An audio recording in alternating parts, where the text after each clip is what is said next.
This episode is brought to you by our Patreon members. Sign up right now, patreon.com/VVC Life. And thank you to all of the patrons that have already signed up and are supporting us right now.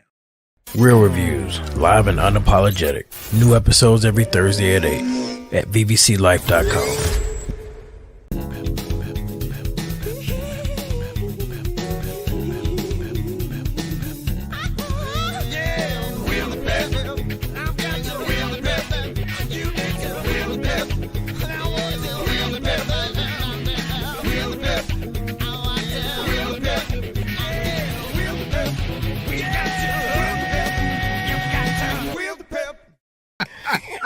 Yeah, man, yeah. Yeah. And I don't know if we're allowed to use that or not, but I thought that was going to be funny. Hey, man, I want to say it goes BBL Drizzy and then that. That was nice. That was nice. Wow, greatest intro of all time.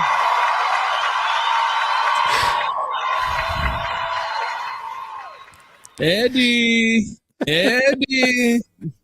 you crafty mother jumper, you. I gotta get my head together after that. I wasn't ready for that. We are back. Real reviews right here on VVC Life. I've got the executive producer, the man of the hour himself, Eddie Lingo. What's good? What's good? Man, definitely wielding the pep. You know what I'm saying? We've got the co-executive producer, man. They said that the man in the dark, you know what I'm saying, lurking around every corner. Dad Panther is in the building. Oh, hey, it's bright now. He's out. He's out of the dark and into the light. You know what I'm saying? This signals a transition from the way he used to be to the way he is now. So now he's lovable and embraceable or whatever. I guess that's what it is. And it is time to talk about TVs and movies. I've been super excited. I've got a bunch of stuff lined up for y'all today. I cannot wait.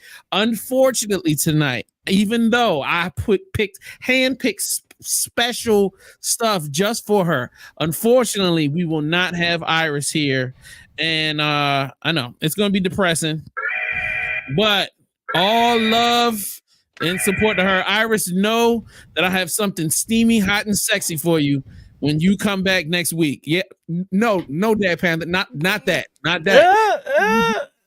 It was just something innocent. Just all right, let's just move on. So let's talk about some Black History. Do we have something for Black History this week? Unfortunately, we do not. All right, let's just move on from Black History to previously on, aka the segment of embarrassment. Oh, they're doing the previously thing. Do it again. Previously. All right, let's see what kind of trouble we get into this week. All right, so I want to talk to Mr. Miles about his films. So now we've got 2 clips, but can you tell us about your filmography? How many films have you put out in your lifetime? I have put out 10. I have filmed 11. Holy shit. Wait a minute. Put out 10, filmed. Wait, I don't get that. Can you break that down in English for a dumb nigga like me? Damn. Can I? I was going to say, yeah. The 11th one hasn't been released yet. Yeah. Got you. Niggas around here, you ain't like any of the other niggas around here. You got it? All right, yeah, right. Y'all better get that right, God damn it. Yeah, all right. And I just recently filmed one. It just hasn't come out yet, but I do have 10 films available. Don't worry, Miles. The rest of us were able to put that together. I see what I'm dealing with. Look at the Dad Panther. Hey, and I admitted to my shortcomings. All right. Oh man, That is the education system working in your city. Yes, exactly. Oh, thank you for picking up another embarrassing moment and just highlighting it for me. Yeah, thanks. Oh man. I love doing this show. All right, box office numbers. More money, more money, more money.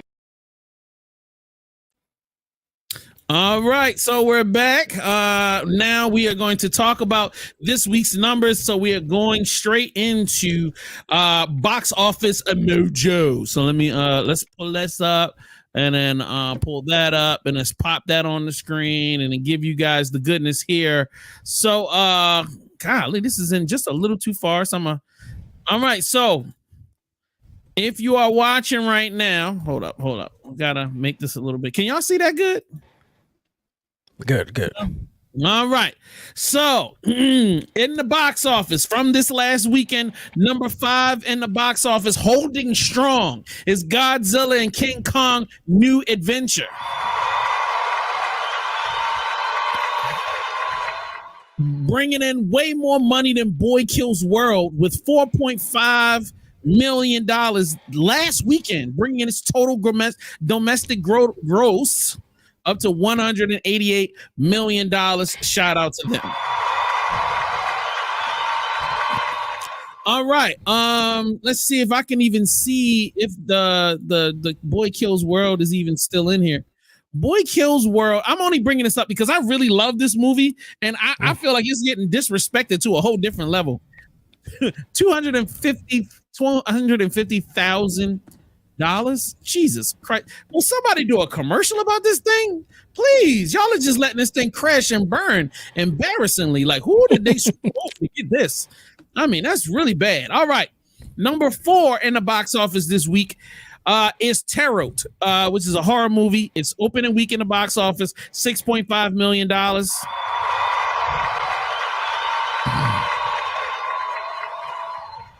All right. Number 3 in the box office was number 1 last week. It's Challengers, bringing $7.5 million.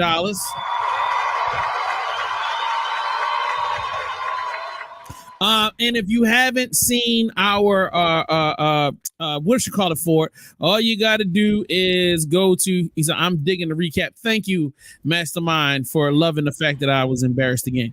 So we have a 60 and out with our guy Eddie. So you want to check it out anytime you get a chance. Is there? Enjoy it, love it, share it with your friends. Bringing their gross domestic total up to $29 million. Does anybody know what the budget was for this film for Challengers? I don't know.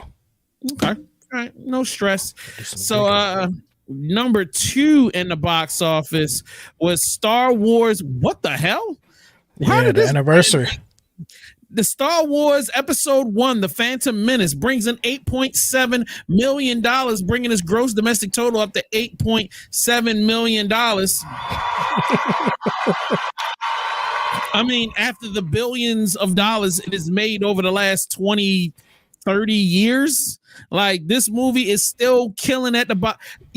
Oh my God, this is disrespectful. Y'all need to stop disrespecting other films, because that's crazy. Challengers could have actually been number 2 and been something respectable, but obviously not. So in number 1 in the box office, thank God, because they spent all of this money that you about to hear about on that red carpet. So Fall Guy comes in at number 1 with $27.7 million on its opening weekend.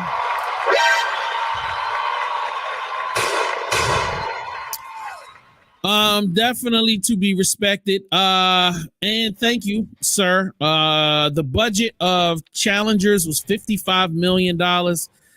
They are kind of close. They're like 10 million away from breaking even. Let's just hope that they can. You're telling me wait a minute, Fall Guy budget. Wait a minute, Fall Guy budget was $130 million. Yep. They're never making it all back. That's. You know what? Let me shut the fuck up. They're gonna make it. You think so? I think so. My God. I don't know. Planet of the Apes next week. It's gonna have probably like a 50% drop off, and it only did 27. So let me tell you how bad it is. Planet of the Apes is next week, and then the week after is a whole nother box office smash. It's like box office smashes technically from here on out. So like, if they couldn't, unless they do something crazy as far as marketing and advertising, where they just start dropping stunt guys in theaters around the country to start bar fights at the little bullshit bars, then I don't see this working. Because I'm definitely going to see the Planet of the Apes, because that shit that's gonna be fire. You know what I mean? But anyway, let's get back to focusing. I'm sorry, I didn't mean to get off subject. Let's go to our 60 and out for last week. This is Movie Lingo with another 60 and out on the movie Challengers, a drama romance embedded in the sport of tennis. Zendaya plays a former tennis prodigy who was forced to walk away due to an injury, but her passion for the game led her to turn to coaching and take her husband to a championship level. So I'm going to go ahead and answer you guys' question right out the gate. This film was not the hot, salacious love triangle mess that they marketed this film to be. Now, don't get me wrong. The love triangle is a factor, but this film really is about everyone's competitive nature to do whatever it takes to get the win. I thought the acting was great. The writing on the characters and their relationships and their egos I thought was spot on.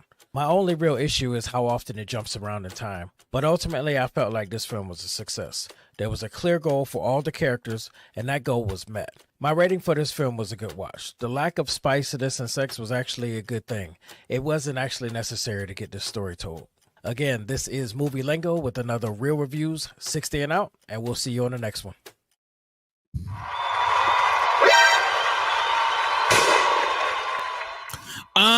Let me ask you this question. What was the goal? You said that there was a goal and the goal was met. Now, and if it's going to give away the plot of the film, then obviously don't tell me, but you know, what do you think? Yeah, I can't really say, but everybody did. The top three characters each had a goal, and I feel like, in the end, there was even though it was a weird way to get to it, that the goal was met for everybody.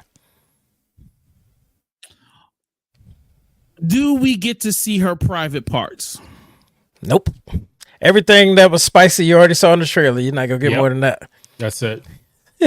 Like, listen, it's not just tennis balls you're seeing. There's blue balls. If you went in there with the whole idea, you're gonna get 50 Shades or something. Don't do it.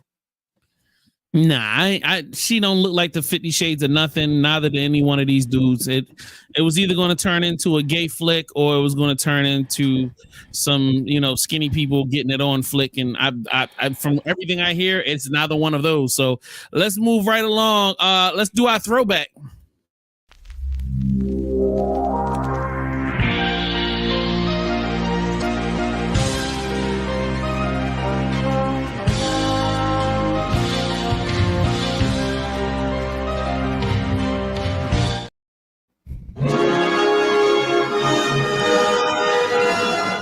Great classic comes to the screen. Stay thy hand, fair prince. Who said I'm fair? To be or not to be? Not to be. Columbia Pictures is proud to present the screen's. I'm confused. So our throwback film of today is The Last Action Hero from 1993. 1993. Our guy, Arnold Schwarzenegger, was back with another script because he was white hot, hot as fish grease. He was the guy, like Hollywood guy. You know what I'm saying? At this point, also, they like to remind you that he had restaurants, that he had different other businesses going on. So he was crazy getting money at the time, like crazy. So this film was just another way for him to get some bread. Let's get into, you know, everybody's initial impressions. Does anybody remember this from their childhood? Were you excited to see this? Were you even into Caucasian-y films? Let's start with Dad Panther. How did you feel about this when you saw the trailer? For this one, I don't remember seeing the trailer. I just remember it as a kid, and it was scary. The villain got you, huh? The villain got you. That villain looked like it was on somebody's newsletter in the neighborhood every month. Yeah, he did look like a pedophile. All right, Eddie. Actually, my initial impression, I wasn't motivated to see it. I do remember the trailer. And I knew it was gonna be a little bit more campy than what I was in the mood for, so I was okay if I saw it or didn't. Okay, so did anybody see it at the time of its release? No, I actually did not see it until 2001. I'm sorry, 2000. I actually didn't see it until 2011. Okay. And then when you first saw it that first time, all right, well, we'll get into that. Right, let's get into highs and lows. Who wants to go first? I can go first. Please go, sir. There you go. All right. So, for me, watching it again, it reminded me of 2011 when I watched it. It was super late. So for me, it was the highs were like seeing the cameos and watching the movie make fun of itself. It wasn't, I wasn't taking it too seriously. I was enjoying it. The action was crazy, over the top, and everything about it just was kind of taking me back to the things that they were mocking, the things about the 90s movies and the action films. It was taking me back, and then I love the way the character didn't know that he was fiction, and all the things they kept trying to incorporate from the reality into the film. I thought all of that was great. My lows would have to be that some of the writing fell flat, and it was annoying that when the kid actually ends up in the film, it takes him like a whole 15 minutes to even realize that he's watching the movie, he's watching the scene, now he's in the scene, but it doesn't register to him like, oh shit, I'm in the movie, or you're Jack Slater. He's like, same accent, same big gun, I'm an idiot, stuff like that was driving me crazy. And then he spent so much time trying to convince them that they were in a movie, and I wish that they just would have had him be smarter and realize he's gonna need a smoking gun in order to convince them. So I wish he would just roll with it and just played along.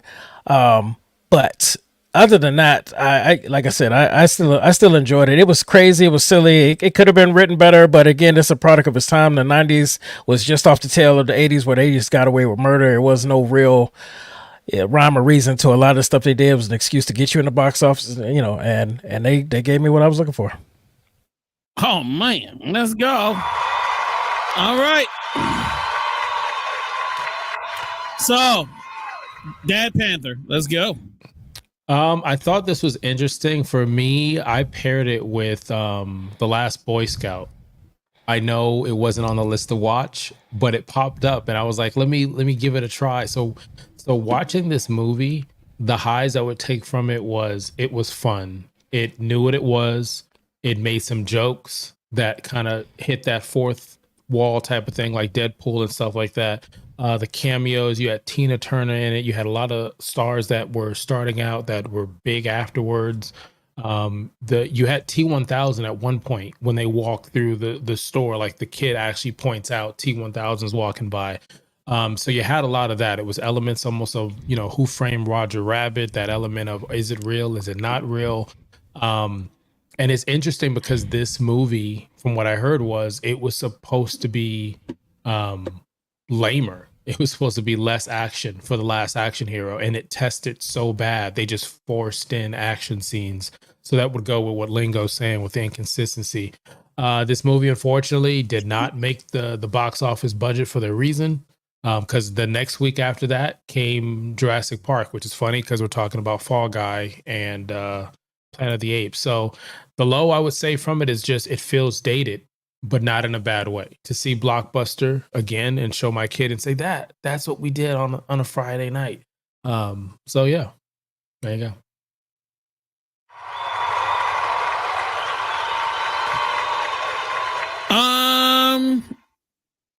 This film I literally just watched. It ended maybe 30 minutes before we did this show, before I started the show. This was the first time I've ever seen this film. So it's been out 30 some years and I'm watching it for the first time. Wow. Definitely would have enjoyed this more if I was young. The kid that's the main character would have been more of an avatar for me, because as a kid I wouldn't have been attaching logic and common sense to things. I would have just seen things exploding and all of the action, and I would have just been like jumping up and down on the couch going, yeah, you know what I mean? Oh, this is crazy, and wanting to be the kid and wanting to be running around with Arnold Schwarzenegger. As an old curmudgeon man, an old fart dart, an uncool troglodyte, watching this film, the first thing I noticed is the kid was cross-eyed, and I was like, wow, they really should have gotten surgery done on his eyeballs off top. Then the second thing, he didn't have voice modulation. It seemed like every time he opened his mouth, it seemed like he was screaming. That got annoying to me, because at some point somebody should have slapped the taste out of that kid's mouth and say, use your inside voice. Everything don't need to be screamed at. I don't need you to scream at me all day. I'm a grown ass fucking man. I don't care how you do it. He said, shout out to Remy and Mastermind said, I remember it being heavily marketed. It was everywhere and on everything. And yes, sir, I 100% agree. I would like to also say that Arnold Schwarzenegger looked great in this film. This is so great how Hollywood really played to megastars. Didn't have a lot of dialogue. The dialogue wasn't complicated. It wasn't over the top. The storyline really wasn't complicated and over the top. The old bad guy, I love him. He's like the greatest mobster actor of all time. I love his the way he speaks and like the pacing that he speaks and the way he points his finger and, you know, you're gonna do, you know, all that other stuff. I just loved it. That was great. Kind of felt sad for him to meet the fate that he met. It got super campy, didn't really matter that much. I think at the end of the day, I felt like I think the only reason why I might have been a little bummed is that I actually saw something great that could come out of this film. I was like, this is as corny as it is. I really do see something that could potentially be really fire if they had maybe done a second or third pass on the script. I think there's something special that could have been gotten out of it if they had kind of put it a little bit more purpose outside of senseless explosions and fandom. I think that's the only reason why I kind of walked away feeling like, man, you know, I'm a little disappointed. Not necessarily because it just shouldn't have been made, but only because I was like, wow, I really do see potential in this idea. And go ahead. Somebody want to jump in? Sound like somebody wanted to say something. Oh no, I'm sorry. You're good. No, you're good. Just didn't want nobody to feel left out. But at the end of the day, I enjoyed the film. I will never watch this again. It's definitely something. If you want, I feel like if you're doing a show about bad movies, this is a perfect pick. This is definitely in there. Don't even waste your time with anything else. If you want to get this first, get it. So let's get into the reviews. Is it a classic? Is it a good watch? Is it catch on streaming? Is it not doing it for me? Is it? Oh hell no! Or if you ever show me this ever again, I will. All righty then, Dad Panther. What is your review, kind sir? I'm gonna give this catch it on streaming. I didn't see anything that was wrong with it. Like I said, I viewed it as it was fun. It knew what it was. So agree. Mr. Lingo. Yeah, I'm gonna also give it a catch on streaming.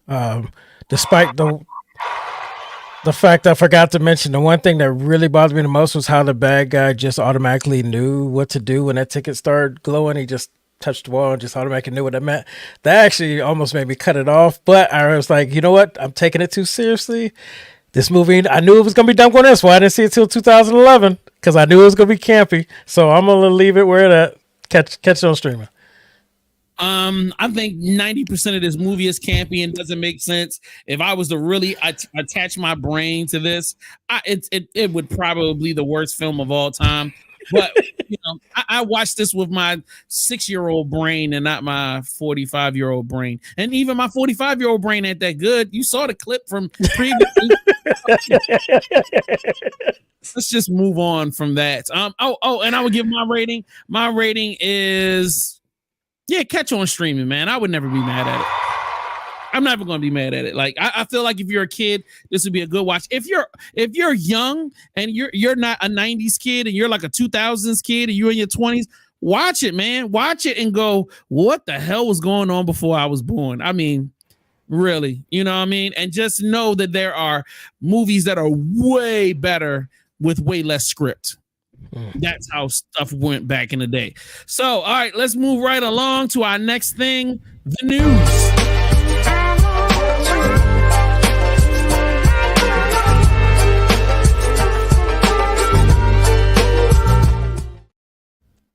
All right, I've got something. I don't know what it is, but let's watch it. I think this is not right. Let's try. We had the Gregorian calendar that we. Yeah, wrong show. Totally wrong.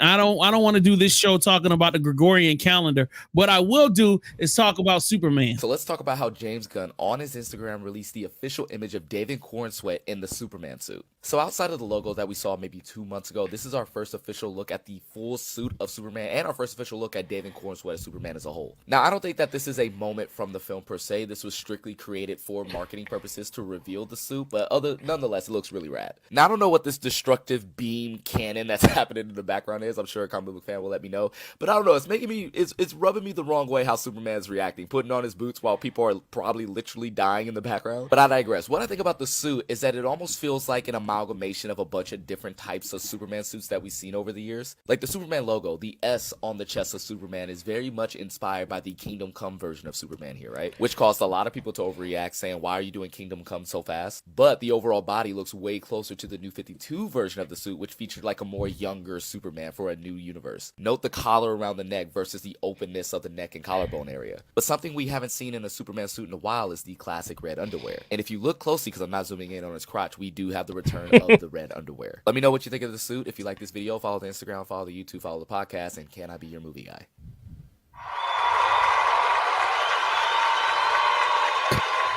Did that guy just end his video with "Can I be your movie guy"? Hey, bro, Yes, I he don't did. need making sexual, advancements on me. I was just watching a video, man.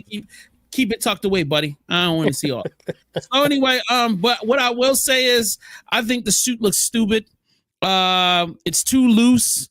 It's all jumbled up in certain areas. Superman's suit is supposed to be fitted. Superman is supposed to be fit. Superman is supposed to look like he's competent and has common sense, confidence. He's supposed to look like he has things under control. This guy looks like he just got out of bed with bedhead and doesn't know what the hell's going on. I don't like the image. This gives me zero confidence. I've already had zero confidence in James Gunn. Thanks for taking it even a step further, just in case I might have thought something else. But randomly, Remy, it was Last Action Hero. You were asking what the movie was that we were reviewing. So that was that. Mr. Kind Sir Panther, sir, what do you think about the suit? I mean, it's the first view that we've had. I mean, how many times in comics have we seen something and it just didn't fit? People didn't think the Batman from Bale was going to be any good, or have Heath Ledger playing the Joker when they first saw it. So, let's. My thing is, let me see what the movie's about. I really don't care what he looks like as long as it's a really good story. Okay, Eddie. I don't have an opinion about Superman costume. I've never been a fan. He's cool. So whatever costume we get, I'm good. Got you. No, much respect. All right, let's move on. People, do you have a Tom Cruise story? I have a Tom Cruise story. I'd like to prep you for this. It does involve the moon landings. I met him at a friend's wedding, and I bumped into him at the reception. I said, "You work with Stanley Kubrick on Eyes Wide Shut." I said, "I have a question. Did he use the NASA lenses on that movie?" And he went, "Well, how did you know that?" And that's why he was able to film Barry Lyndon. Barry Lyndon's filmed by candlelight. Now, I don't know if you know anything about NASA. I don't even know who Barry Lyndon is. And Tom Cruise went, "Well, I know he had the lenses. I don't know why he had them." So the moon mission was a big part of like showing who was dominant, who was most powerful. So when the Americans landed on the moon, they rehearsed it out in the Mojave Desert. They got a director in. Who did they get as a director? Well, they got the best director working in the world. They got Stanley Kubrick. He got paid in lenses. What did Tommy C say to all this? He said, yeah, sounds like something. I think, listen, after hearing this story, bro, this might be the first time Tom Cruise walks away. And when he goes on interviews, he says, Jimmy's story. Right. I just realized that guy from the HBO show is not playing someone. He's himself. I've seen other podcasts from this guy, but it's the same mannerism, same thing. I've heard of government organizations asking people to do things and saying, hey, we're not allowed to pay you, or we can't just cut you a check for what your rate would be, but we can buy shit. So like some lenses that you would never be able to afford, we got you.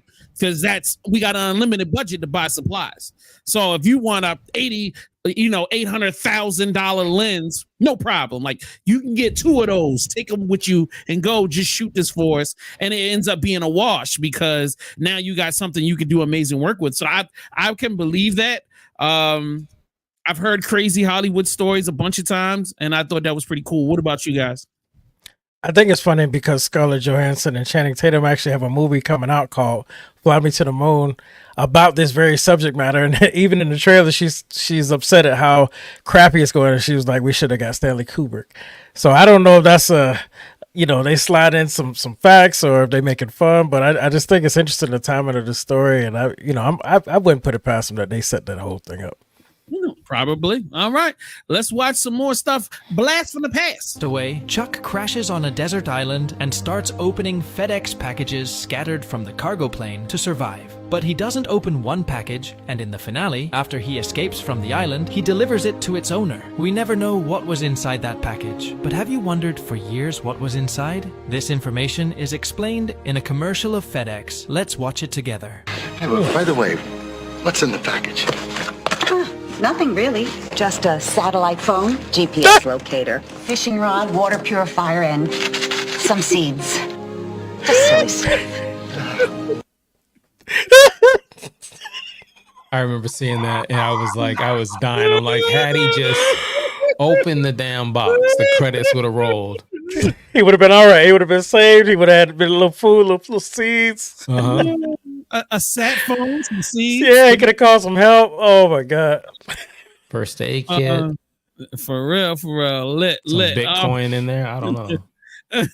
Forget is that Teen Wolf was shot before Back to the Future, but came out a month after it. Michael sits in the chair and he says, Jeff, don't tell anybody, but I was just approached to replace this actor named Eric Stoltz. They've been filming 6 weeks. They want to change him out and they want to replace him with me. Oh, cool. And what's the name of it? He said, called Back to the Future. Our DP, Tim Sursted, his wife, Debbie Scott, was the costume designer on Back to the Future. So Tim came to the set one morning and said, the strangest thing happened yesterday, Debbie told me on Back to the Future. I think they cast Michael. He's the first one who told us. I mean, we asked Michael, and he said, I'm going to be here during the day. We're both shooting in South Pasadena. And you're going to wrap, and I'm going to run down the street and shoot Back to the Future. Back to the Future at night, Teen Wolf during the day, and then somewhere in there was like a Family Ties goes to London. One day he went full day on Family Ties, did a bunch of pickups for Teen Wolf, and at night shot Back to the Future. One day he did all 3 movies.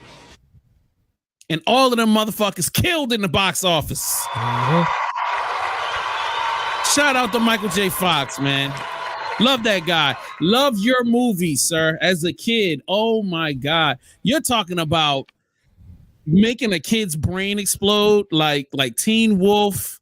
Even though I was black as shit and my life was nowhere near that middle class or even middle class at all. Love those films, man. Love Back to the Future, man. Wow. Man, shout out. What did y'all think? I'm sorry. I thought that was phenomenal. I didn't know he was doing them both at the same time. I love the backstory of how he got on to Back to the Future. I don't know if any of you guys ever seen the show, The Movies That Made Us on Netflix. Oh yeah, yeah. So that story was actually pretty impressive to me. And then to hear this on top of it, I'm just mind blown. There's a really cool documentary that they did for Michael J. Fox, and it goes in details a pretty cool way that they shot it with cameras. But yeah, he would leave the set. He had his own driver, and they would literally take him to Family Ties. He would do the episode, and he would only sleep in the car in between the shoots. And so that's dedication, man. Most definitely. Shout out to him, man.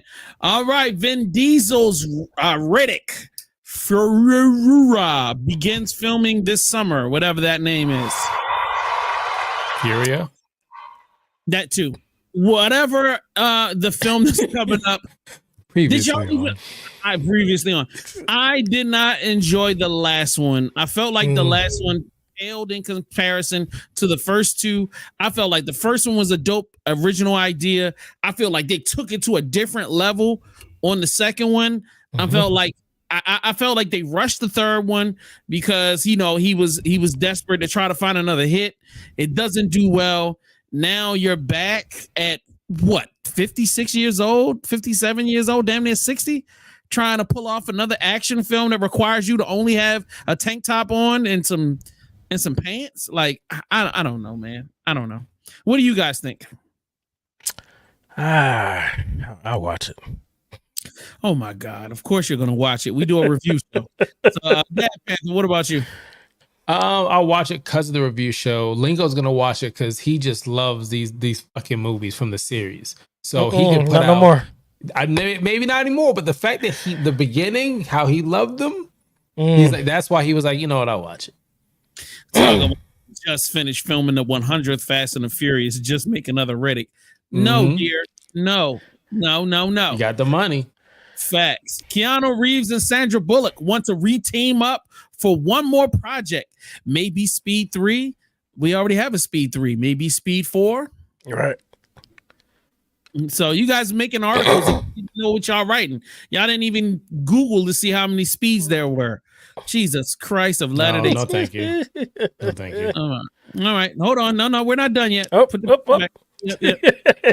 Marvel will release at most. Is this good? Marvel will release at most 3 movies and 2 shows per year with reduced output plan. That's reduced output. 2 TV shows a year. That's reduced. Jesus Christ. How much stuff were we getting from Marvel every year? I guess it was a lot. All right. Well, there you go. All right. Let's move on to the next thing. And the new Lord of the Rings movie is announced for 2026. Okay. I'm moving on. All right. Disney, Hulu, and Max are now offering a bundle package. So we got what? So we'll be T-6 months from the merger. Is that what's going to happen? Disney's going to acquire Hulu and Max. And it's just, I think they already have the Disney majority. and Hulu are already under. Yeah, they're already saying, Right.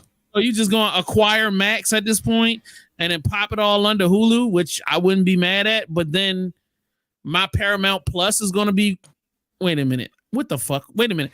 So this might be some trolling though, because this was all over media. No, it's not a troll. This is real. This is legit. Okay. Yeah. This is all over. The biggest thing that I see, not this, I think a lot of people are going to look at this and say, hey, what's going to happen to Paramount and things like Peacock, like what happens to them, the ones that are struggling. I think the bigger picture is, what is a bundle in streaming? Cable.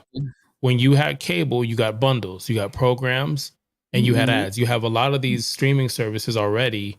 What they're doing is they're running shows. Like, I can't remember who's doing it first, but there's some of them that are actually going to play movies that you can't control. There's a channel that you'll just change it to, and whatever's on is on.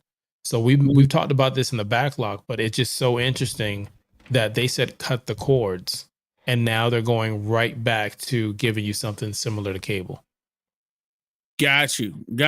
All right, let's move on. All right, Carmen, a hip opera, and Carmen Jones were both adaptations of George Bizet's 1875 opera Carmen. Okay. There you go. All right, so that's that. Thank you, and hand claps. All right, so do we want more Hollywood stories, or do we want some how to make a film shit? Which one y'all want to do? Hollywood stories. The last few How to Make a Film stuff have been pissing me off because they've been shorthanding y'all. But all right, yeah, I So, vote the same I thing. remember that night calling, going, morphin, not morphine, right? It's like, no, morphine, you idiot. I'm like, okay, it's hard not to say morphine, but okay. Yeah, they were doing drugs. So they said, we need a theme tonight. And I went, okay.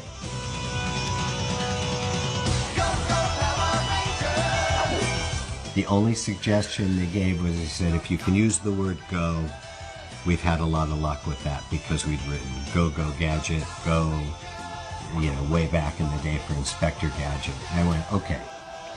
So I remember I had some basic guitar sounds I had developed, and I remember sitting there going like, I'm going to write this for adults. So I'm just going to blast through this thing. That riff came, the quick ship came, the Eddie Van Halen stuff, the triplet thing came, the drums I was just, all done on keyboard because I don't play any guitar. So I banged out that theme in 2.5 hours, and on the original, and I'd never sung on anything recorded on a mic. Maybe a... Wow. That's a jam right there. Getting ready for school. That, VR Troopers, Beast Wars, Sailor Moon. Oh, what a time to be alive. You ought to be ashamed of yourself. You didn't watch Captain Planet, all that stuff? What did y'all watch? I watched Captain Planet. I'm not watching no Google Power Rangers bullshit. That's yeah. All right, put your hand down, bro. Zach was a Black Ranger for obvious reasons. Obvious. We had Yellow Ranger. Real, you know what I'm saying? We had real Transformer motherfuckers. We had motherfucking what was the name of our joint when we was Voltron. kids? We had Voltron. I remember man. Voltron, yeah. That was the real stuff right there. It wasn't all of that goofy moofy stuff, like, you know what I mean? But shout out to them, man. Hey, that's y'all generation. The music then, man, it was great. Yeah, it was horrible. But let's go into this. This is how I made a music video for my band using a green screen and Blender. First, I filmed all the band members performing with my iPhone, and then I removed the green background with DaVinci Resolve, which is a free video editing software. I made a few different scenes in Blender. I used free 3D models that I found online and some things I modeled myself. I watched a lot of Max Hay tutorials from YouTube. I think you can really see the influence in some of these, like the top one here. I imported the green screen videos into Blender as planes. I animated the lights to flicker and added some camera movement, and this is the result.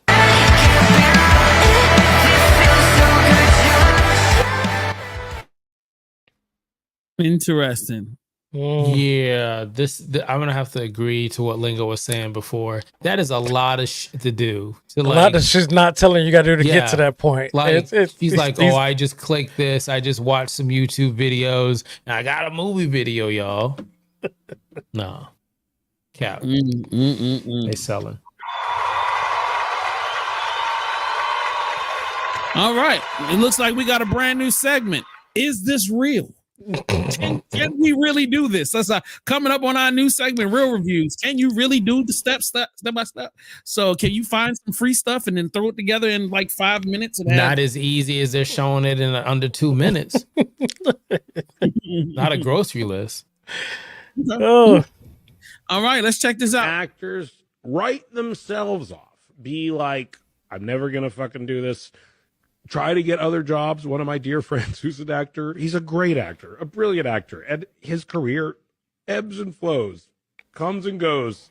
He'll star in a TV show for a few years. He won't work for 2 years. He went and tried to get a job at like a car dealership one day. And I was like, what are you doing, man? Like, and he's like, I can't, I've quit acting. No one's going to fucking hire me again. I'm unhireable. Now he's like the star of the most successful play on Broadway right now.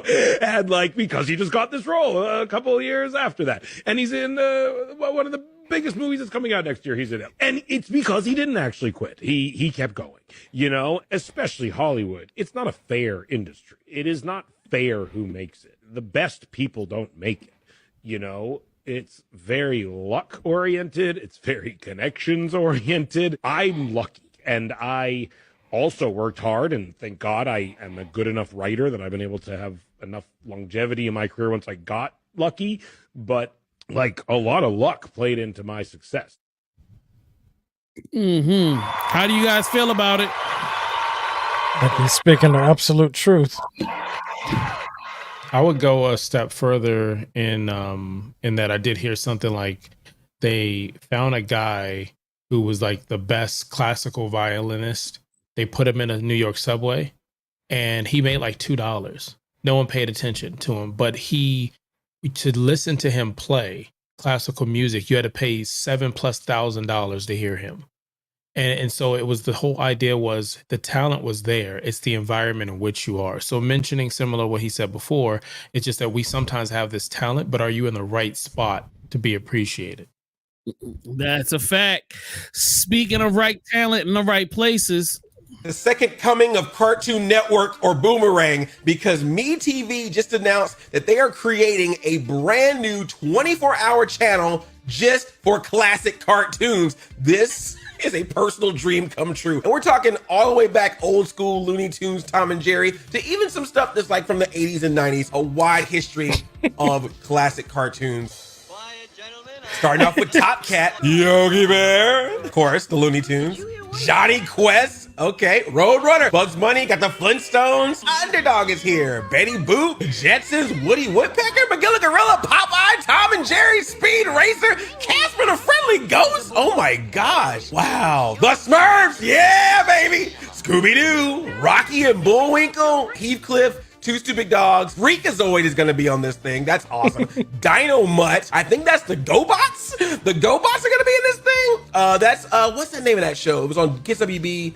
Shaolin Showdown. I think that's what that is. Richie Rich. Foghorn Leghorn. I say, boy, like, you gotta use your full power there, Goku. I think that's the classic Abbott and Costello cartoons. Captain Caveman. Now, this one shocked me. The Mask animated series. I even read somewhere that the real Ghostbusters possibly airing on this thing. That is a lot of cartoons. And they're saying that's not all of them. They basically went out to a bunch of studios that they know that own classic cartoons and worked out deals with all of them to get the rights to use those cartoons on their network. Basically, almost everybody but Disney. Pretty much everybody but Disney that has a cartoon could possibly be on here. And I think this is a great idea, especially if a lot of these cartoons are just sitting there on the shelf, not really doing anything with them. Why not have a channel where they can just be in rotation and we can watch it at any time on here? And they did say there might be some original programming, but if it is, it's gonna be like history documentary type of style programming. They have no wants or intentions to ever make their own original cartoons. This channel is launching, I believe, June 25th of 2024. If the channel pops up in your neck of the woods, all you need is a digital antenna to watch it.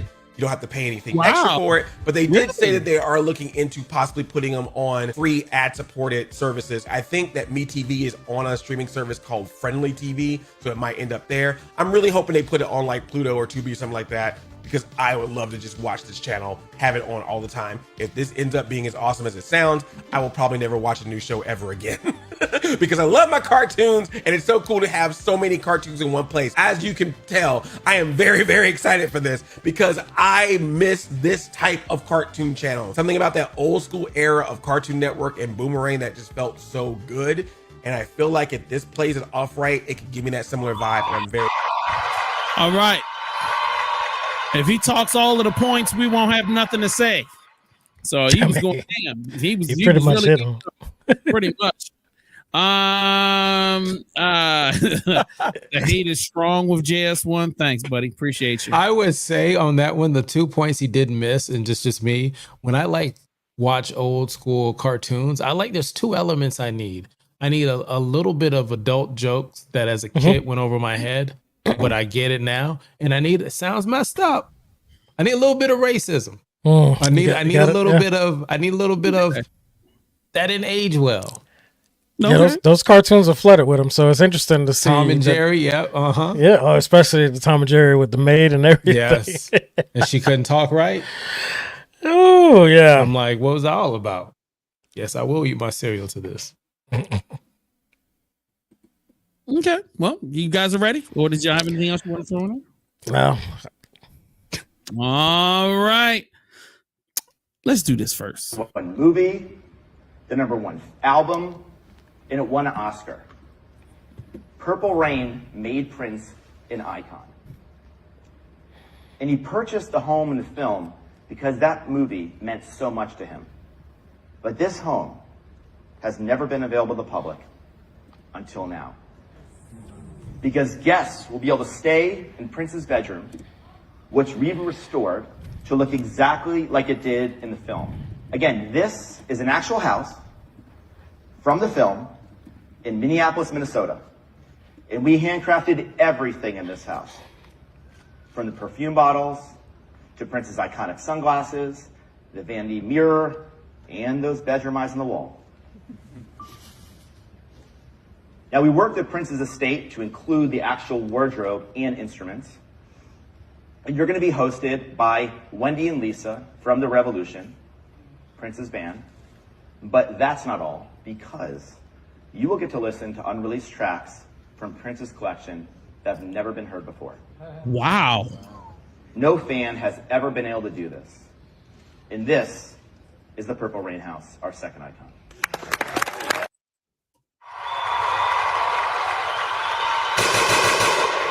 Lame. I'm that nigga, man. I be bringing it to y'all every week. I be bringing. Look at that. I bring the heat. I bring the heat. Garbage. What Trash. you mean? What Blasphemy. you mean? If he wanted us to see that, he would have showed you that. He didn't want people in his house. He was a very private person. It's not his house. It does his collections of his stuff.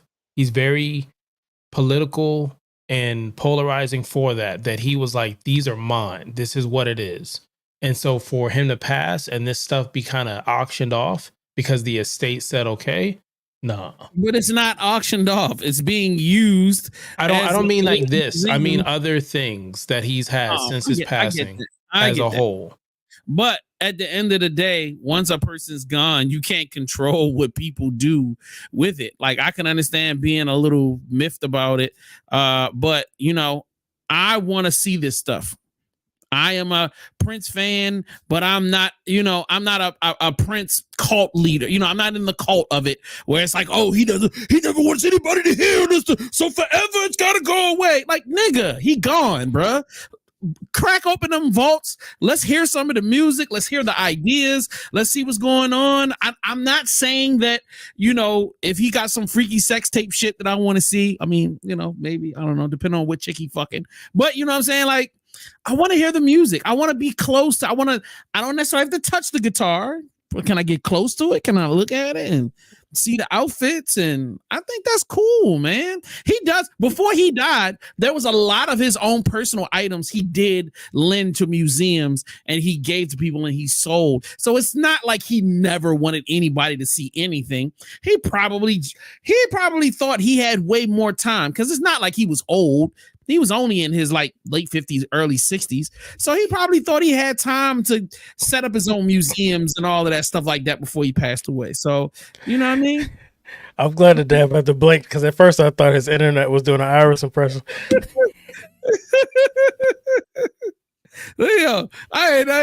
Prince fans, boy, they be so mad. But y'all ain't mad at Mike. You ain't mad at Mike's estate.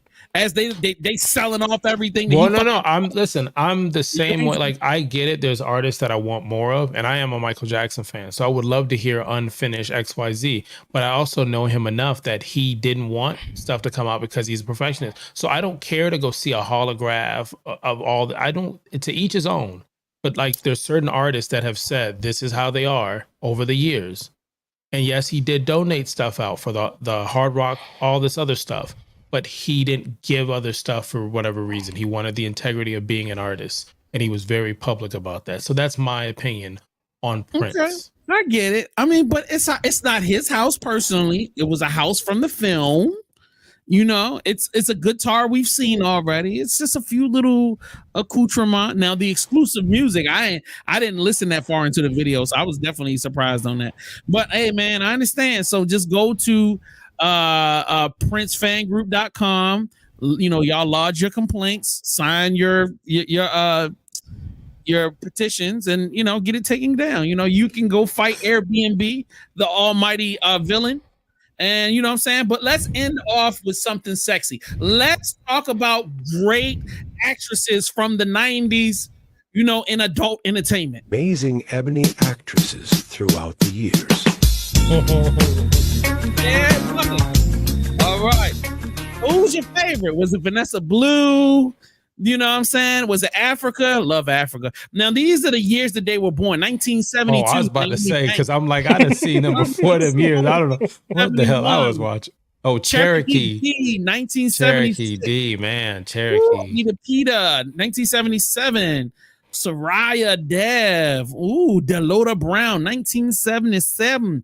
1973, Latina. Monica Foster, 1979, same age as me. What's up, baby? Claudia Price, 1975. I don't know how to spell her name, but yeah, man.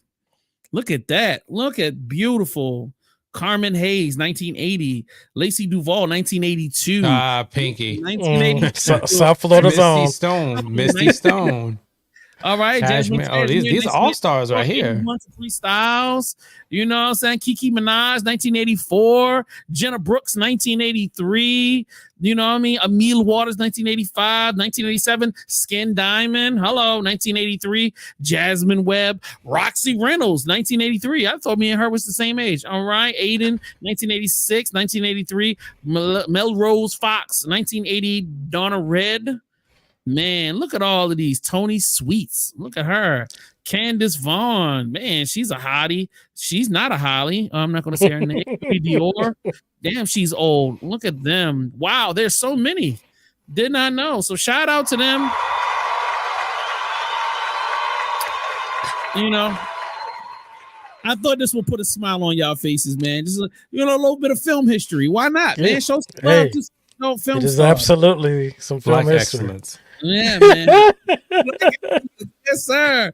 All right. So my question to you, gentlemen, is what do you have a favorite adult film star? This just went. This is so.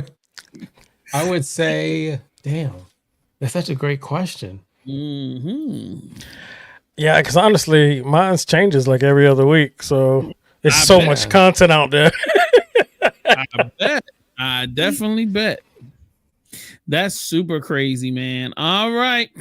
So these guys don't want to admit to having a favorite. So I guess it's time. I don't know any, like, honestly, if you ask a guy, I don't know any guy who's like, I got a favorite. Like, I feel like it changes. Like Lingo said, it changes with the mood. It changes for.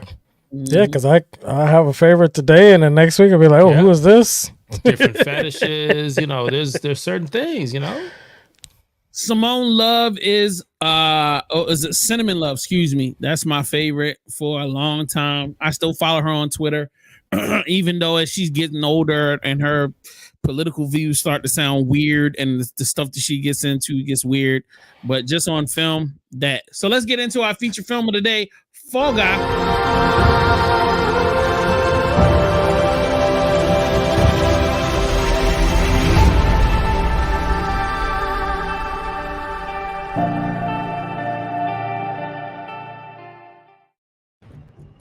That's me, Colt Sievers. And this is Echo.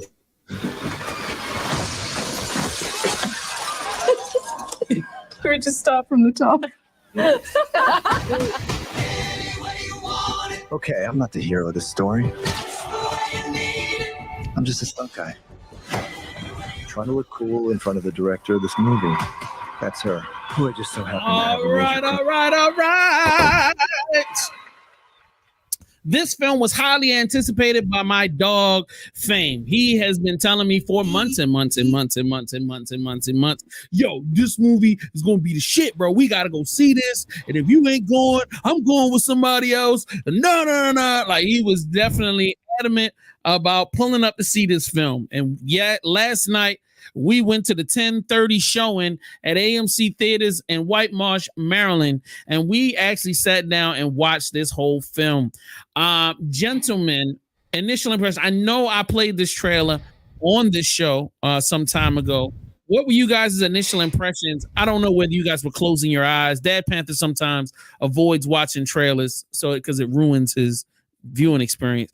But did you guys see the trailer, and what were your first impressions? My initial impression, I was excited because I was a big fan of the Fall Guy TV series, and I did watch the trailer because I knew it was going to be, you know, a total different rendition of what we got back in the '80s. So I was excited. Yep. Dad Panther. I was very excited. I grew up watching the show right there with what's the other one? It was Knight Rider and all those kind of shows that kind of went into like the A-Team and stuff. So I was excited. I did watch part of the trailer before I covered my eyes, but yeah, I was excited.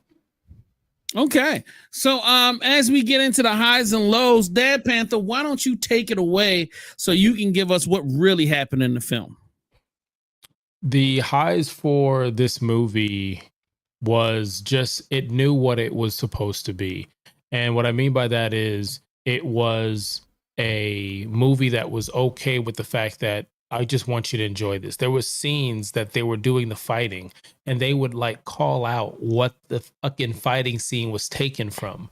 Born Identity, The Rundown, Fast and the Furious. Like they would literally just go ahead and do that and show what it is to kind of peel it back for being a stunt man or being in the industry. Scenes where for someone like me, they were showing the setup of the lighting and how, you know, you're trying to get that right stunt shot or that shot in general. I thought it was really, really interesting on the realness or the Easter eggs from the original show. Him wearing the flannel, some of the stunts they were doing, him being on the rig were very similar to shots that were from these shows for I think 5 or 6 episodes.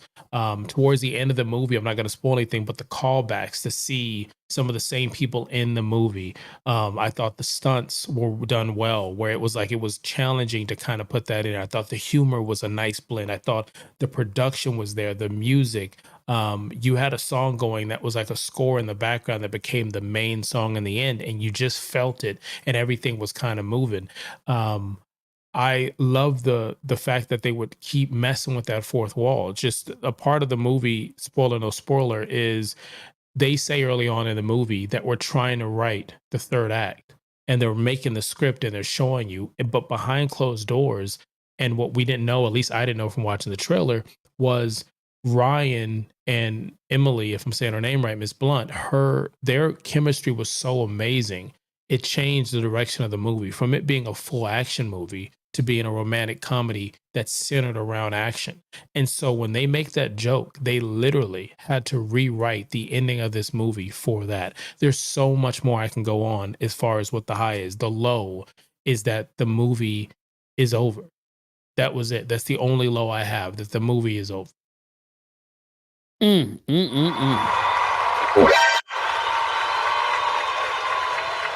All right, Eddie, take it away. I want to thank the Dad Panther for not making me feel crazy, because I thought, based on my love for the show, that I was just gonna maybe missing things, because I have nothing but highs for this. I loved the action. I loved the comedy. I love how it was written. I love the chemistry between both of the lead characters as far as their love interests. I love that her situation was causing her to have, you know, the way she was feeling was impacting the way she was directing the movie. Like the Dad Panther said, I'm gonna be piggybacking a lot of what he was saying, but a lot of stuff was coming full circle. They make sure when they were dropping little hints, little Easter eggs early on, things were coming back full circle, which made the writing tight to me. It made me really appreciate it. I love the fact that as a stuntman, you know, he basically was the name of the movie. It was like a play on words. You know, they call him the Fall Guy because of the incident at the beginning of the movie. Then he was the Fall Guy for the plot. And then also as a stuntman, you know, generally, you know, that's where the original name comes from, is just being the Fall Guy. So all that stuff, I felt like the creativity and the wittiness, all of it was woven in very good together, and I really liked the way the story played out. I loved how smart his character was in all situations except with her. I like how he became a little stupid around her. You know, he was a little giddy because he was in love, but I love how he was able to think on his feet in all these other situations. I love the fact that he even as a stuntman, you know, they do practice coordinated fights. So he was really good in one fight scene, but then as he went against somebody who was officially skillfully trained, military trained, he was struggling a bit. So I like that there was balance. He wasn't just this nonstop kick ass, but he could still hold his own. Yeah. So I felt like the way they did the characters, the balance of it, everything was good. The overall story that they were trying to give us, I thought it just worked well with the whole setup of, shooting a movie and everything being coming to life, and like the Dapper just said, coming back onto the screen to help finish the ending. My only lows, there was a moment where a situation was happening under duress. I don't want to spoil it, but I felt like, like they thought they got the smoking gun, and I was like, yeah, a lawyer would chew this up. But fortunately, the events after that kind of solidified that moment. So that was cool. And then also, I've always been a big fan of the original theme song from the TV series. And one of my favorite lines was that I've never spent much time in school, but I've taught ladies plenty. And as they were playing this remade version in the credits, they totally changed the lyrics and left out a whole bunch of stuff. And it hurt my heart so much that I had to put that as a low. But other than that, that's all I got.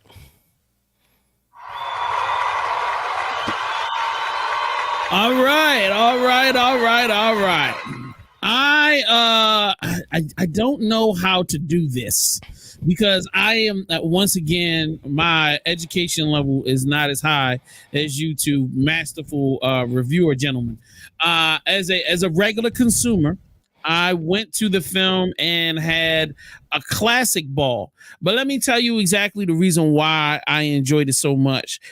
I realized watching this film, I love seeing scenery about the making of the film. The thing that drew me in the most was seeing all of the activity behind the scenes, how each group of people are coordinating to play their part in what's going to happen on camera, whether it's the stunt people or it's the production people or if it's the people that's doing the costumes and the da-da-da-da. Like I was like really I got like goosebumps watching the two main the director and our action hero guy. They're on set, they're kissing, but there are people. It's not a private environment. You're constantly around large groups of people. Everybody's working, but they're just in their own bubble. I love seeing that. I love seeing the props and all of these different things because it's a lifestyle. I think one of the things they did a great job with is selling the lifestyle of being a part of movie and film production, that you're constantly on the go, you're always in a certain place, how people will fall in love with certain people because, hey man, you're just good at what you do, I can depend on you, I trust you. They did a great job with telling you that it's not a cult, but it is a tight-knit family of people. They spend all of their time together. Like all of these different elements became a character in this film that these that the story revolves around. And as much as people on the outside may not understand why it's so important, like I think they did a great job setting up why our hero is so adamant about getting this thing done. It's not just the love of this woman, but it's also the love for, this is what we do. And I wouldn't want all of us to lose out if something were to go wrong. You know what I'm saying? I thought that was like, wow, I would never think that would be a motivation. That's such a new motivation because that was not something I ever thought about, because you always think, well, somebody else could come along, but you'd have to watch the film to really understand. I was super impressed by that. I was super impressed to have a unique story from my part, because once again, I don't have the history with the Fall Guy television show. So this new world was different. Even like the beautiful storytelling and the twists and the turns, the usage of lighting, the usage of color. I think it was so great. The choreography is so great. Like, the fight scenes, and the film doesn't waste time. When it slows down, it's really slowing down to set up something to put you right back into the action. There's enough nuanced, funny stuff here and there, from there's a fucking unicorn in this bitch. Like, it's just so many small little cool unique things that color just even the subtlest of moments. Every conversation has a purpose. Every conversation, every character talking in person leads into something else that helps something else. I think this is a sign of great writing. There's no wasted time. There's no wasted relationships. There are no waste. Even the extras have purpose.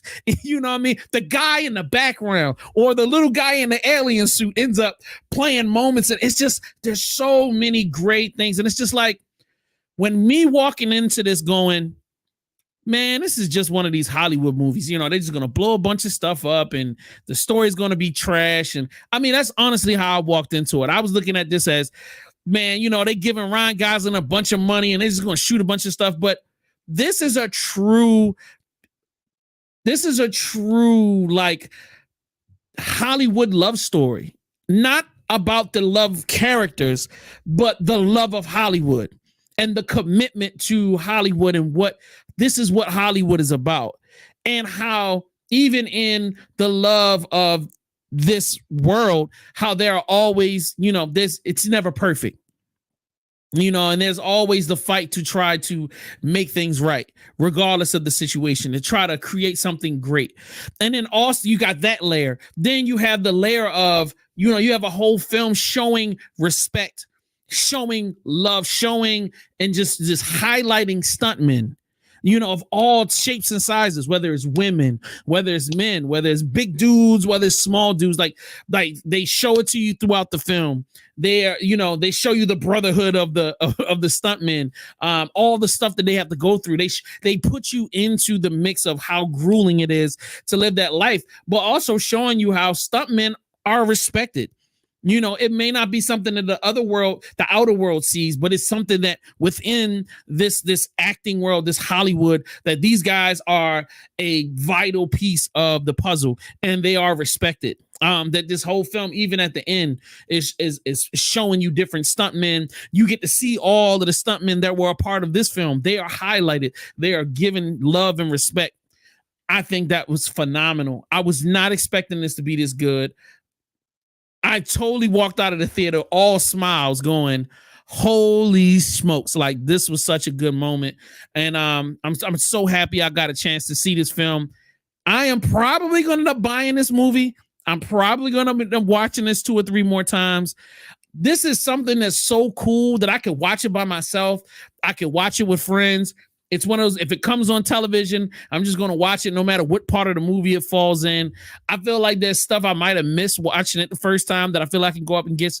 That's very rare to get a film for me that is this high budget and like very Hollywood polished to be this good. So big kudos and shout outs to them. And they deserve 100 million in the box office, 200 million in the box office. Will it happen? Probably not. So thank you, gentlemen. You guys' review so much better than mine, so unique and very nuanced, and I thank you for that. I think you knocked it out of the park. I just do the best I can with the little bit of brain cells that I have. You know what I mean? So let's get down to that review. All right, is it a classic? Is it a good watch? Is it catch on stream? Is it not doing it for me? Is it a oh, if you ever show me this ever again, I will. All righty then. Dad Panther, does it get a slap or does it get high praise? How far apart are we? I'm going to say that this movie isn't just an action movie. It's an action romantic comedy, and it hits on all cylinders. So I'm going to say it's a classic. Oh! Multiple replay value. Classic. I was made for loving you, babe. Oh, yeah. All right, Eddie, where we going with it? I have to give it a classic. Okay. All right.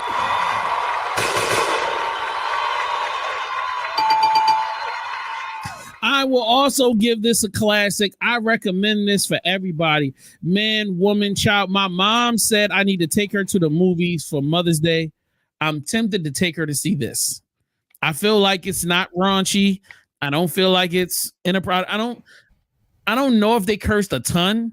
I mean, I know there was curse words in it, but I don't feel like they leaned the whole script into curse words. So I don't think there's any blood splatter too much. There's a little blood, but nothing gore. Nothing. Yeah, but it didn't turn off Eddie. Classic. So like, yeah, Eddie could handle it. My mom can handle that. So I think she might enjoy this film. So, hey man, if you're looking for a Mother's Day recommendation, Would this be the Mother's Day recommendation for Mom Dukes? Unless she wants to see Lee Rogers again, Lee Majors. Lee Majors. He said he called him Lee Rogers. Yeah. Lee Majors. I mean, if she's a fan of the She show, might say, "Oh, I remember back in the day." No, she's not. She's not gonna remember any of that. But okay, all right. Well, whoever Lee Majors is, shout out to you, my guy. So he was the fall guy back in the. Yeah, he popped up in the movie. He was in the show. He's the cop at the end. Him and Heather Thomas. Yeah, that was the female partner. Yep. I was wondering why the hell they crowbarred that shit in at the end. Makes Yeah, sense. he's actually wearing, instead of a cop thing, he gets out of a cop car wearing the Fall Guy gear. Right, from the right, jump. right. Got you. Thank you for that. I super appreciate it. And I'm look. I'll bet you $20 the Fall Guy hats and shirts are available online right now. If you go to fallguy.com or something, you can probably get all of the merch. But anyway, all right. So it's time to get to these trailers, and then we getting the hell up out of here.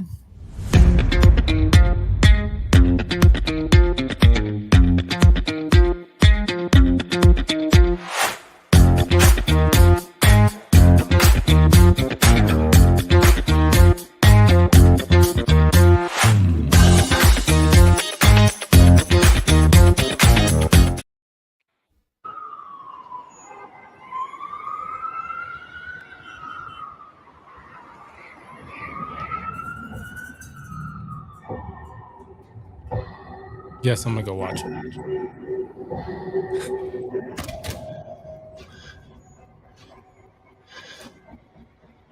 Oh no! No! Yes.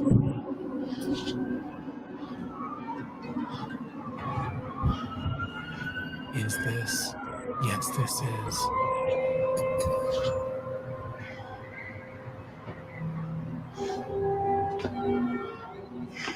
Making his return directing, is it?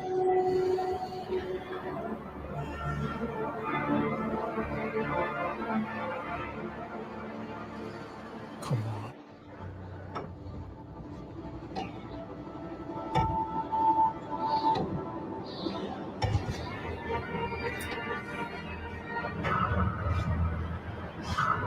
Time to stop!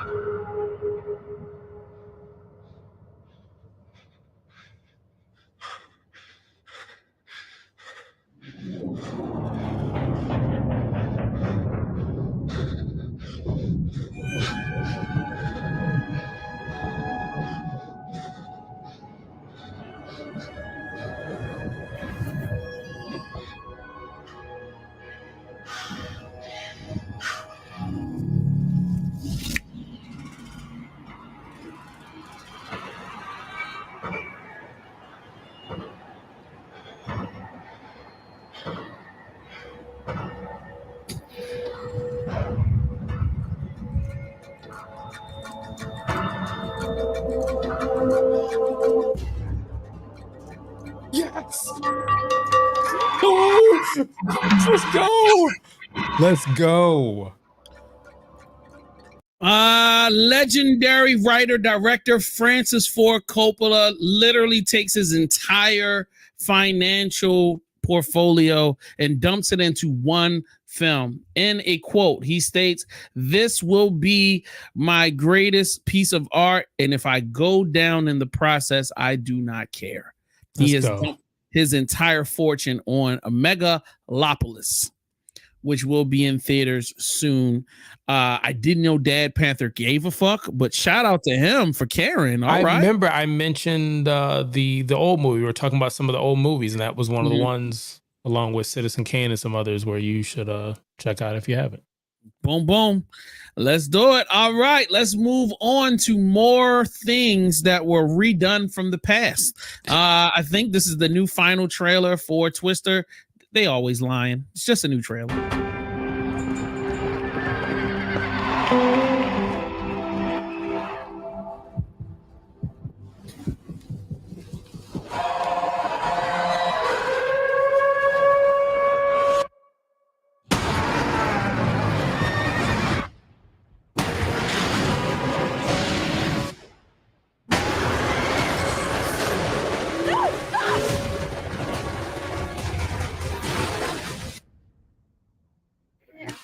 The once-in-a-generation tornado outbreak continues across Oklahoma. We've never seen tornadoes like this before, and we need your help. No, I don't chase anymore. Kate, we can save lives. I'll give you 1 week. All right, fellas. We got PhDs from NASA, FEMA, and Kate, she's the smartest person I know. Hey, dudes. This is interesting. Who are they? It's Tyler Owens. Calls himself a tornado wrangler. If you feel it. You know, our crew is not like your crew. I can't breathe, then I catch my breath. We don't need PhDs and fancy tech.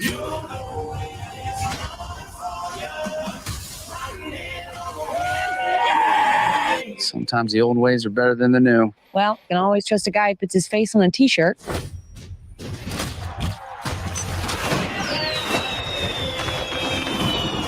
those fireworks? Yes, ma'am.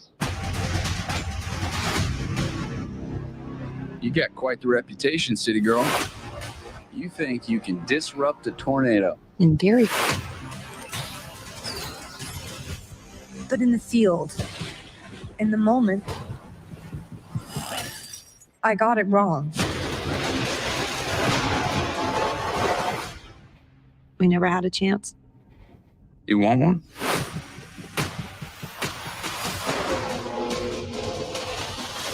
Are you seeing this? We got twins! Twins! They're combining. Go faster. Let's ride.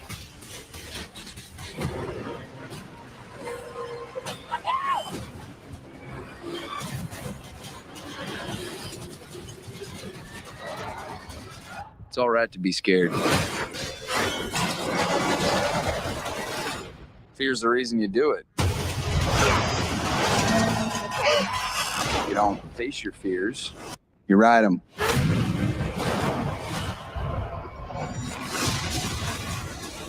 Holy. You ever see anything like this? Not like this. Hold on, hold on, hold on.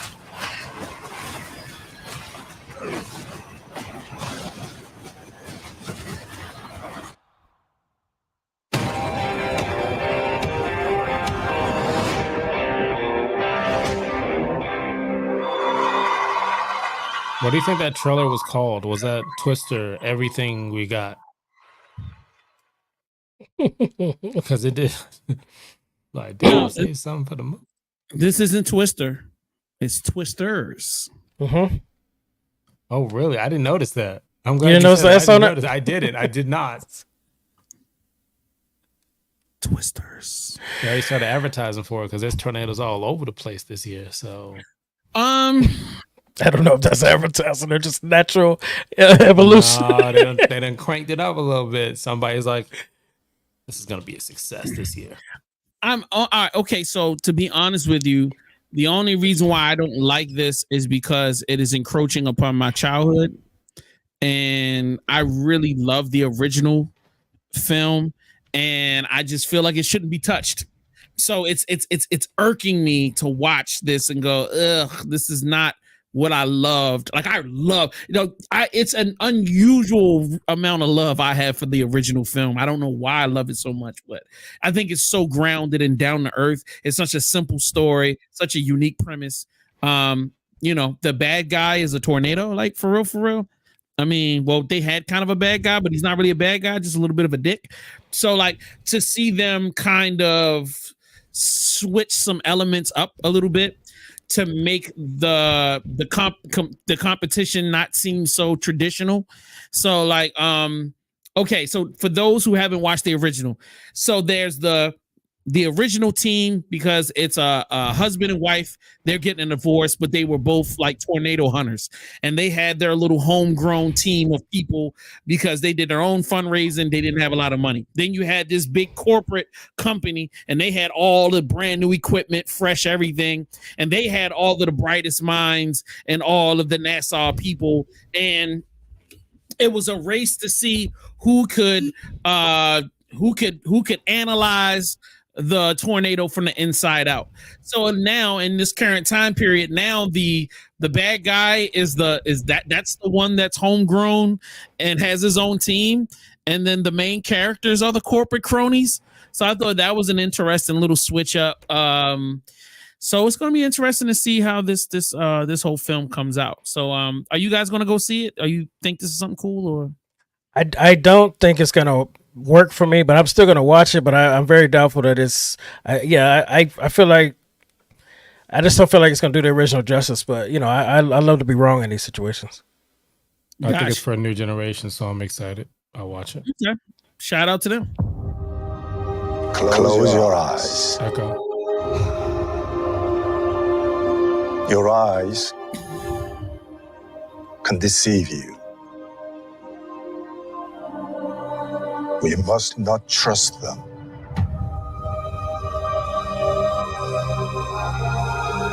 Tell me what comes into your mind.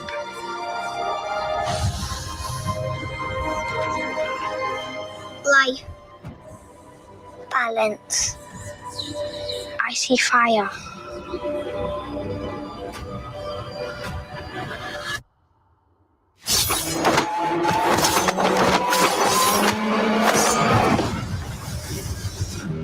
I know Kung Fu.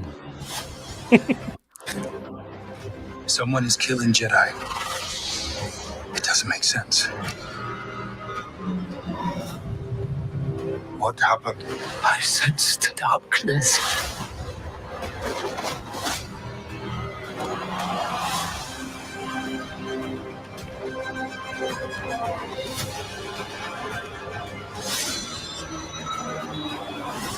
This isn't about good or bad.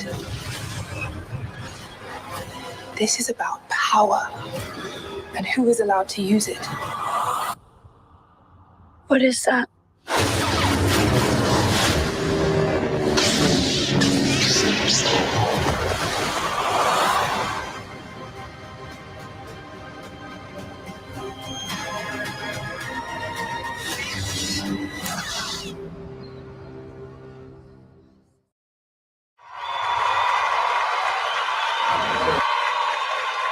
All right.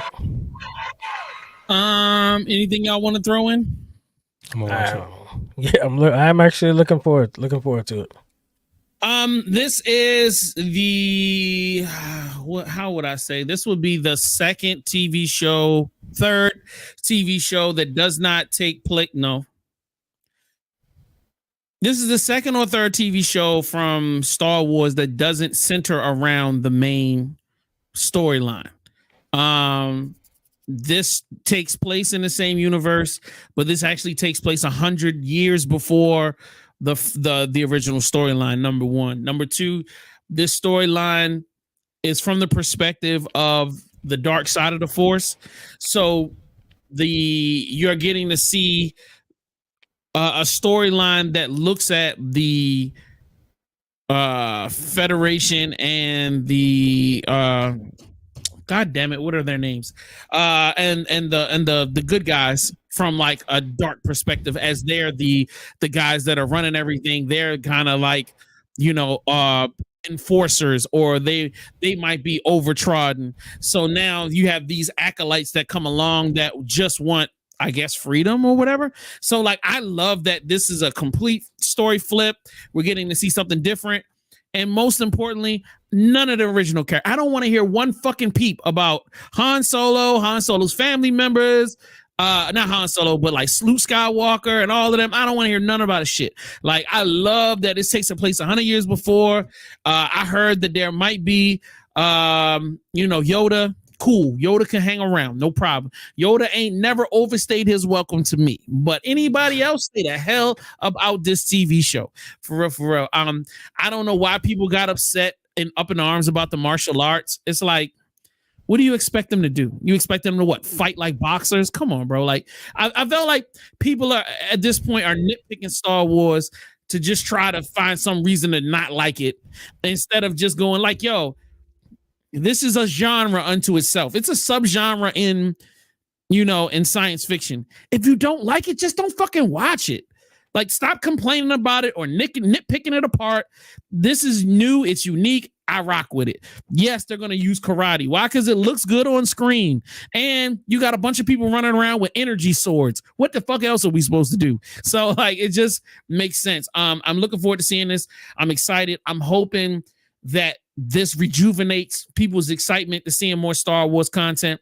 Because be honest with you, last year was pretty boring.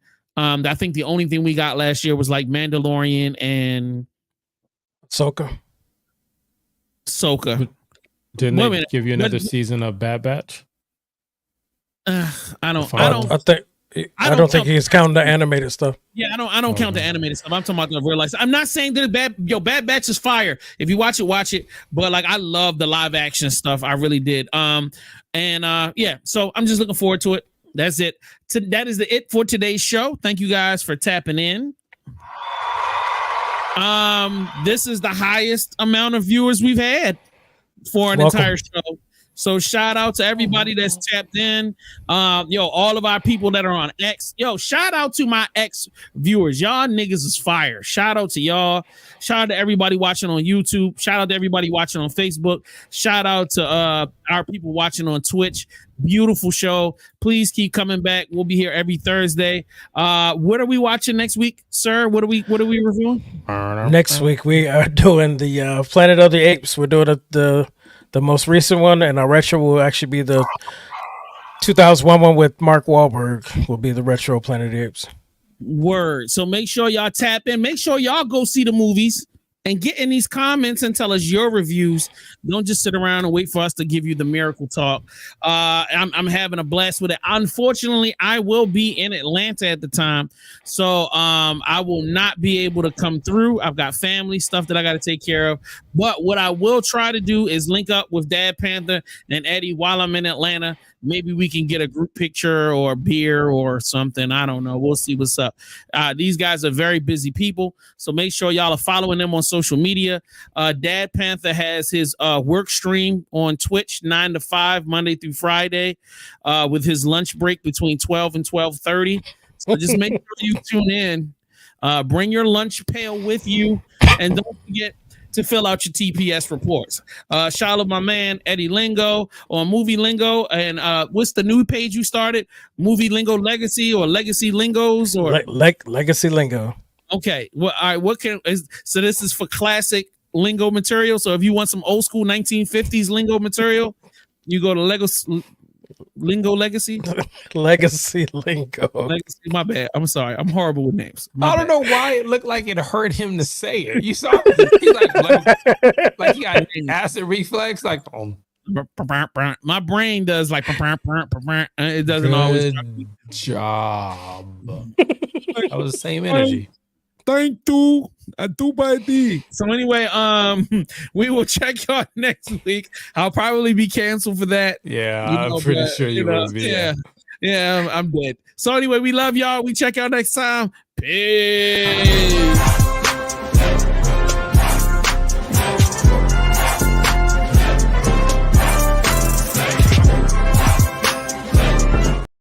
Oh shit, I forgot. We have Friday night.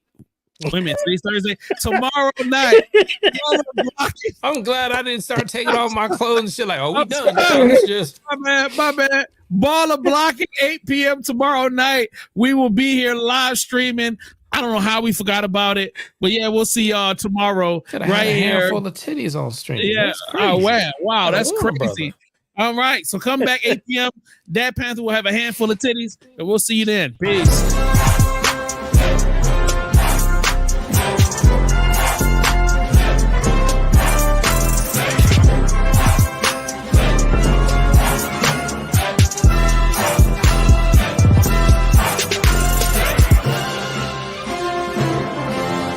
No ticket.